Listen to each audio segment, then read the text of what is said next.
For those that don't know, this is what you might expect to see if you visit a Topgolf. Reservations or bays can be difficult to come by at Topgolf, and there can be a really long wait for a bay if you don't plan in advance. But the bar and grill is a great place to sit and wait for some space to open up. There's plenty of food, plenty of drink options, and it's a great way to pass the time. This particular Topgolf has 3 levels. I've been on the top level and the lower level, and I have to say I prefer the top level, but this is what the lower level's like. Each level is basically the same, you're just higher up.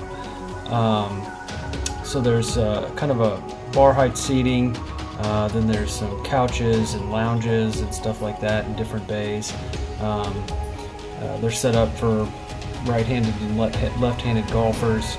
You have the option to play several different games that range from beginners to advanced and easy to hard.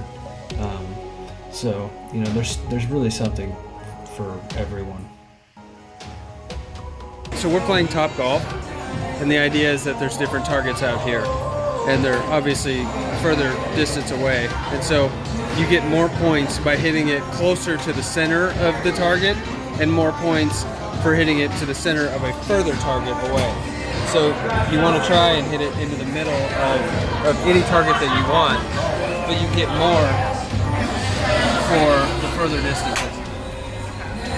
So each golf ball is coded to you, and so when you hit it into one of those pits out there, they're different colored pits, it registers that you hit it into that pit, and then you get so many points. So as you can see, Jen just hit it into the yellow pit, it's flashing there, and she got 3 points. And so we all play against each other. To get a ball, you just wave your club in front of the sensor, and it spits out a ball for you, and then if you hit it into one of the pits, your score will be counted. Likewise, if you hit it into the fence, you also get a score for that. It has to be in the middle of the fence. There's a lot of dining, a lot of food options. It's a place that you can go and spend several hours and with friends, with a group of people,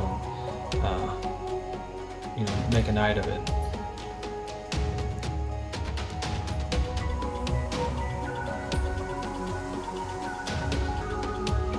It really is a lot of fun. And the way that the bays work is you pay per bay, per hour. So, if you've got a big group, your per hour cost per person is less. So I think on the weekend, which is the only time I've ever been, it's like $45 an hour. So, for the 3 of us, we were paying roughly $15 a person per hour. But if we had 10 people, you're paying less than $5 per person per hour. But of course, you're hitting fewer golf balls. So, I think from that standpoint, though, it's a pretty decent weekend night out, and it's a year-round experience as well. So they have heaters. The night that we were there, it was not particularly cold, but I'd guess it was in the 40s, high 40s. And they've got heaters overhead, and you could be out there. We were out there in January, and it was really cold, but the heaters, they made it very comfortable. There's plenty of other options to do, of things to do there, and I highly recommend visiting a Topgolf if you haven't yet.